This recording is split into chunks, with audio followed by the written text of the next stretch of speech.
Fazer aqui boiadeiro e punhos de aço.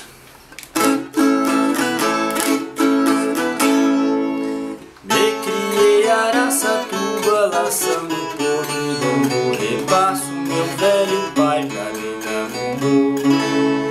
Desde pequeno guiou meus pais. Meu filho, o mundo é uma estrada cheia de atalho, muito embaraço. Mas se você for bom no cipó, na vida nunca terás fracasso.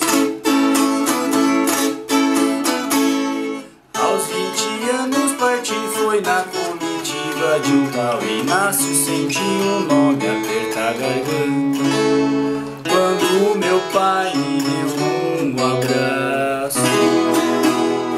Meu filho, Deus lhe acompanhe, são esses os votos que eu lhe faço. E como prêmio do seu talento, lhe presenteio com esse meu laço. Por esse Brasil afora, fiz como faz as nuvens do espaço. Vaguei ao léu, conhecendo terras, sempre ganhando dinheiro aos maços.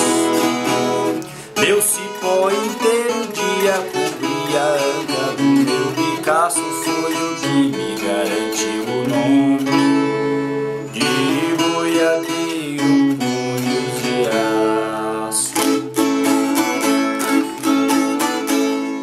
Voltando pra minha terra, viajava à noite com um mormaço. Naquilo eu toquei com uma boiada, beirando um rio vinha passo a passo. Um grito de boiadeiro pedindo ajuda cortou o espaço. Eu vi o peão que ia rodando, saltei no rio com o meu Picasso. A correnteza era forte, ranquei o cipó da xixa do macho. E pelo escuro ainda consegui laçar o peão por um dos seus braços. Ao trazer ele pra praia, meu coração se fez em pedaços, como um milagre que Deus mandou.